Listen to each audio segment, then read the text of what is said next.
Ang mga bahay natin ay dapat dinedesign at ginagawa ng may pagmamahal sa kalikasan. Sa video na ito, iprepresent ko sa inyo kung bakit eco-friendly ang Blue Homes Katmon dito sa San Jose del Monte, Bulacan.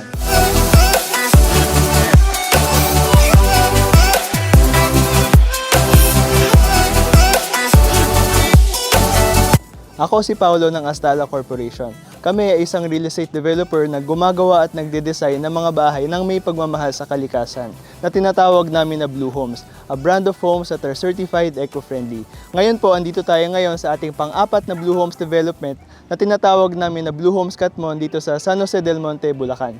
Tara po, pasok tayo sa Blue Homes Katmon.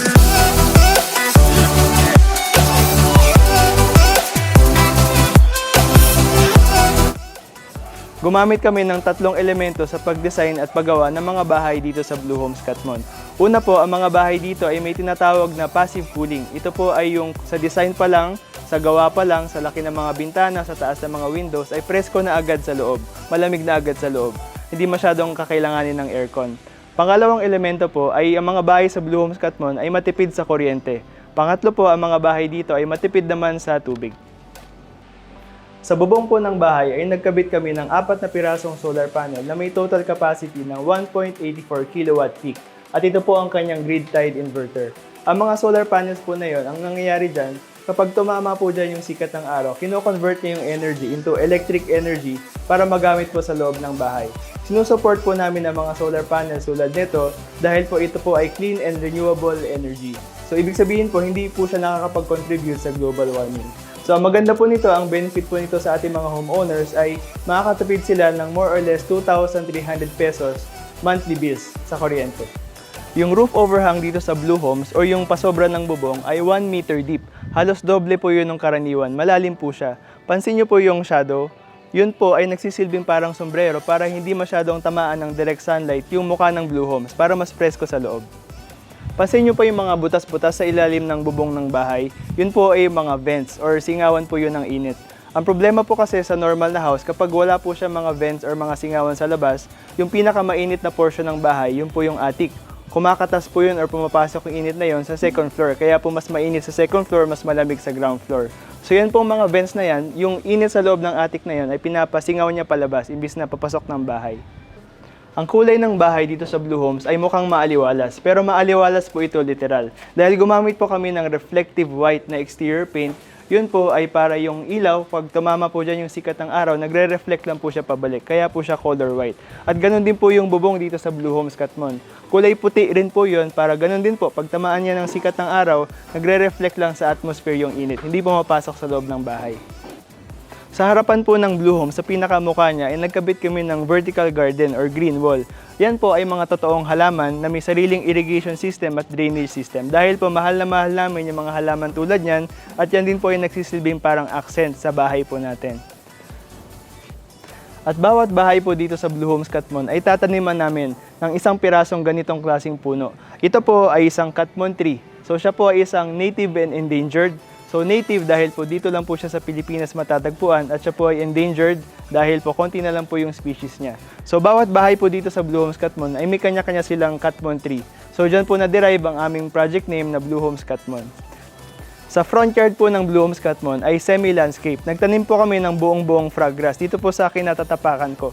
Ito po ay may dalawang purpose. Ang unang purpose po nito ay yung sunlight magmula sa taas pababa, hindi po siya magre-reflect papunta sa bahay. So hindi masyadong tatamaan ng indirect sunlight yung bahay. Ang pangalawang purpose po niya ay para ma-inspire ang ating mga future homeowners na taniman or gawing garden ang kanilang front yard at huwag nilang gawing semento. Sa ilalim ng bubong ng Blue Homes ay nagkabit kami ng ganitong klaseng insulation. Ito po ay 20 mm thick, 20 mm. Halos doble po yun nung karaniwan, which is 10 mm po. Ito po 20 mm thick. So ito po ay polyethylene foam insulation na may two-sided na aluminum foil. So ito po, kaya kabit po yun sa ilalim ng bubong para po yung init na galing sa bubong, kapag yun po ay tumagos, ibabalik lang din po niya sa ere. So dagdag insulation po ito bukod sa white roof po natin sa taas. Ang mga bintana namin dito sa Blue Homes ay kakaiba rin. Hindi kami gumamit ng normal na sliding window.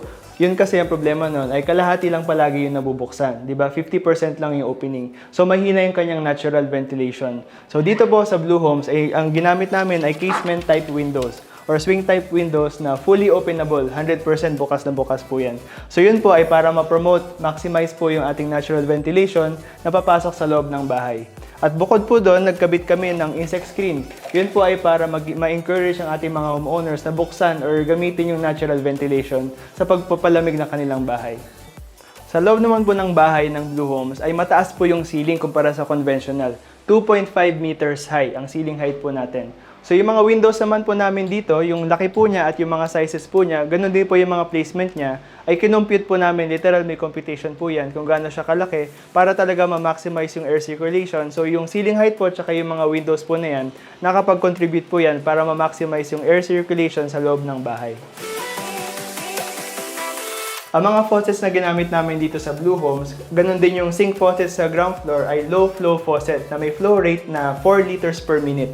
So yun po ay mabagal talaga yung kanyang buga, yung kanyang flow para makatipid talaga sa tubig. So yung toilet naman po natin sa Blue Homes na kinabit ay may dalawang pindutan, isang maliit, isang malaki. Kapag pinindot nyo po yung maliit, nag-flush kayo ng maliit, 3 liters lang yung kanyang i-consume. Kapag pinindot mo naman yung malaki, 6 liters naman yung kanyang i-flush. Kumpara sa conventional na isang pindutan lang tapos isang flush mo, 10 liters agad yung kanyang i-consume. Yung shower head naman po natin na ginamit dito sa Blue Homes ay low flow din po siya. So yan po ay may low flow rate na 7.6 liters per minute. So yan po ay mabagal talaga yung buga niya. Pero aerated po siya, ibig sabihin may kasamang hangin yung buga niya para yung sensation po na marami pa rin yung tubig na lumalabas. So ito po, yung mga components po na yan ay makakapagpatipid po yan ng tubig at ng water consumption po ng mga homeowners natin. Ang mga ilaw na kinabit namin dito sa Blue Homes ay LED light bulbs po yun na may low lumens per watt. So yun po ay makakatipid talaga ng kuryente si homeowner. Dito naman sa labas ay meron ditong outdoor light na solar. So yan po ay solar, hindi niya kailangan ng kuryente. Ang gamit lang po niya ng energy ay galing talaga sa sunlight. So yan po ay kapag madilim, kusa siyang sumisindi. Pag maliwanag, kusa siyang nag-o-off. So hindi po yan kailangan ng switch. At isa pa po, yung mga street light po natin dito sa buong subdivision, gagamit po tayo ng solar street lights na gumagamit din po ng power ng araw para sa kanyang energy. Ito naman po ang tinatawag namin na prototype. Makikita nyo po ito mismo, dito mismo sa Blue Homes Catmon project site. So meron po tayo ditong dalawang prototype na bahay. So ito po ang conventional house. Dito po muna tayo. So dito po sa conventional house, ito po yung ordinaryong bahay dito sa Pilipinas. So usong-usong ngayon yung color brown, dark brown na roof. Maganda po yan. Tapos maliit lang yung kanyang roof overhang, di ba? Dito lang sa Blue Homes. Tapos ito po yung facade po niya ay dark colors. Tapos yung pintuan po niya, ayan po, may pintuan siya. Tapos ito po yung yung window na may kalahati lang yung bukas, kalahati sara, representing yung sliding window na sinasabi ko kanina. So ito po ay ang bintana niya sa harapan lang, wala po siyang bintana sa likuran. So pansin niyo po yung thermometer sa loob. Sa ngayon po ay kasikatan ng araw, 39.2 degrees Celsius. So yan po siya. So dito naman po tayo sa kabilang prototype. Ito naman po yung design namin sa Blue Home. So more or less ganyan po siya. So white roof po siya. Mahaba po yung kanyang roof overhang. Meron po siyang insulation dito na makapal kumpara po dito na manipis lang. So ito po ay mostly kulay puti. Meron po siyang bintana dito na fully openable. Bukas na bukas po siya. Tapos kulay puti yung kanyang facade. Meron siyang mga greens po dito. So kung titingnan nyo po yung loob, ang temperature niya ngayon ay 36.9 degrees Celsius. So naturally, mas malamig po siya. Ang Blue Homes Catmon po ay inawardan ni IFC World Bank ng EDGE Advanced Green Building Certificate. So yung EDGE po, yun po ay Excellence in Design for Greater Efficiencies na isang green building certification ni IFC World Bank. So yun po ay legitimate body na nag-certify ng mga green buildings dito sa Philippines. So base po sa accreditation, sa certificate po namin na yon, ang homeowner ay makakatipid ng 72% of the energy savings. So makakatipid din po sila ng 32% sa tubig at 34% sa embodied energy savings. So embodied energy po, yun po yung energy galing po sa mga materials. Ang mga benepisyo po ng mga green features na ito para sa kalikasan ay unang-una po, ang bawat bahay dito sa Blue Homes Catmon ay makakapagpatipid ng 213 cubic meters of clean water per year. Per home po yon. Pangalawa po, ang bawat bahay po dito sa Blue Homes Catmon ay makakapagpatipid ng 2.3 megawatt hour of energy per year, per home po yon. At bawat bahay din po dito ay makapagpababa ng 1.18 tons of carbon dioxide emission per year na nakapag-contribute ng global warming. So yun po ay katumbas na para silang nagtatanim ng 18 trees per year per home. Alam naman po natin na kung ano yung maganda sa nature, maganda rin sa mga tao. Ito po yung mga benefits naman para sa ating mga future homeowners. Unang-una po, mas healthy po sila at mas maganda yung kanilang well-being dahil exposed po sila sa natural daylighting, natural air circulation, mas fresh air po sila, at dahil po sa mga plants po dito, mas more oxygen po sa kanilang surroundings. Ang pangalawang benefits po nito para sa ating mga homeowners ay makakatipid sila of course ng utility bills, both sa water and sa energy po. Pangatlo po at ang pinaka-importante sa lahat ay mas inspired sila dahil alam nila sa puso nila na nakapag-contribute sila against climate change.